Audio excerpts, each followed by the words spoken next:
Bonjour pour une notion importante en physique-chimie, savoir travailler d'un point de vue mathématique hein, sur des expressions littérales. Parce que bien souvent, en fait, on a des nombres, des lettres qui sont reliées les unes avec les autres, qui représentent des grandeurs, et on veut en isoler une.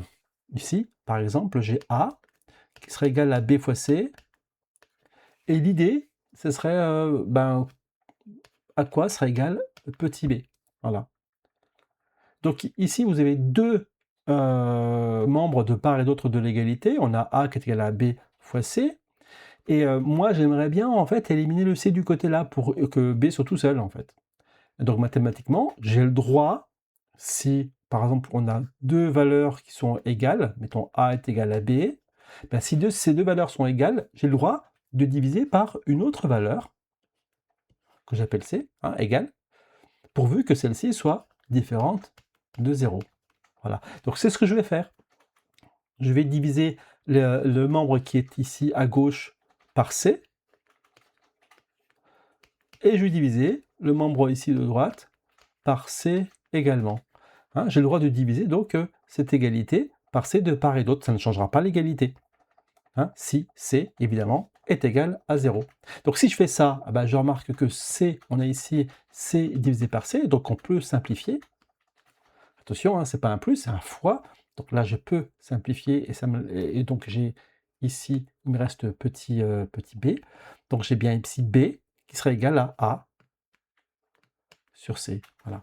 Donc quand on a un peu d'expérience, après on remarque que si on a multiplié du côté là, si je vais faire basculer C de l'autre côté, comme c'est multiplié, ça devient divisé. Bon, ça c'est un peu de la magie, c'est de l'expérience, mais derrière tout ça, en fait, il y a des mathématiques, et c'est ce qui se passe ici. Donc, même chose pour une autre expression.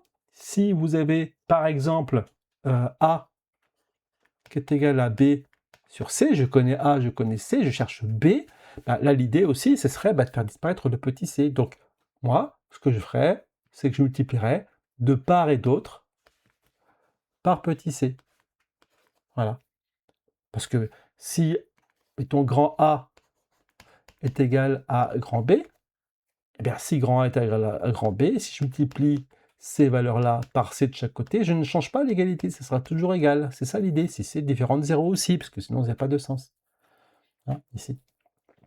Et donc, si c'est le cas, j'ai bien ici une simplification par C, d'accord, de chaque côté du trait de la division. Et donc, j'obtiens ici petit b qui est égal à A fois C. Alors maintenant, on va faire un petit exemple. Ici, par exemple, on a comme exercice, on a le poids, c'est égal à m fois g. Hein. Et moi, ce que je veux, c'est retrouver petit g. Donc, vous avez bien compris. Je veux petit g ou petit m. Ici, ce sera petit m, par exemple. Donc, ici j'ai m. Comment est-ce qu'on fait? On divise par g de chaque côté. D'accord? Et si vous avez suivi, donc p divisé par petit g est égal à m fois g divisé par petit g. Voilà.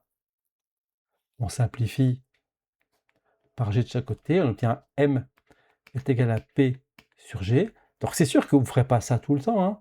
Avec un peu d'expérience, automatiquement, quand vous voyez ceci, vous basculez g de l'autre côté, ça devient un rat divisé. Hein. Donc si m est égal à p sur g, on va par exemple faire un petit calcul avec le poids qui serait égal à 50 newtons, petit g, l'intensité de la pesanteur, qui est égal à 9,81 newtons par kilogramme sur Terre. Et si je fais donc l'application numérique, j'ai ici m qui est égal à 50 sur 9,81. Donc 50 divisé par 10, à peu près, hein, on n'est pas loin. Donc les 5, ici on a 5,1. Il n'a jamais oublié l'unité kilogramme. Voilà. Je prends un autre exemple, un peu plus complexe, ici avec la vitesse. La vitesse, on a vu ça en troisième, v est égal à d sur delta t. Ici, je veux delta t. Voilà. Alors, je vais procéder comme ça. Hein. Je veux delta t. Alors déjà, je vais essayer de le faire apparaître au-dessus. delta t.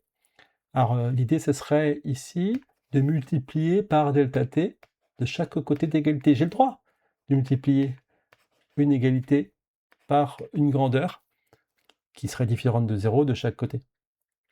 J'ai le droit de faire ça. Et si je fais ça, ben, on voit bien que je peux simplifier ici par delta t. Et donc j'obtiens ici ben, delta t fois v est égal à d. Alors là, il y a encore le v qui me dérange. Donc si le v me dérange, qu'est-ce que je fais? Ben, je divise par v. Mais attention, je divise par v de chaque côté. Hein, si j'ai une égalité là, si delta t fois v est égal à d, j'ai le droit de diviser par une même valeur, une même grandeur, de chaque côté, pourvu que ben, v soit forcément différent de 0.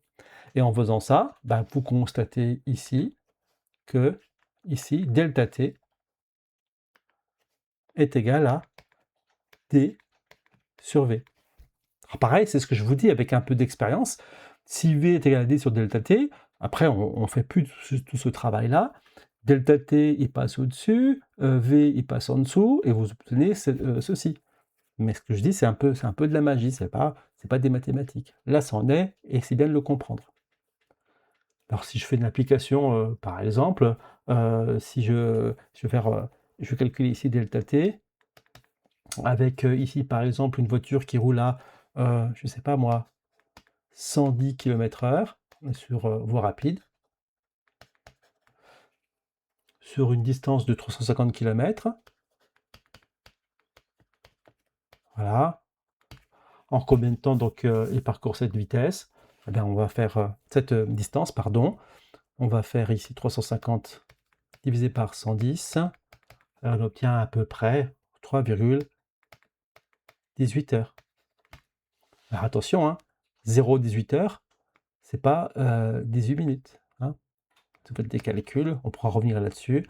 Ça fera 3 heures et 11 minutes.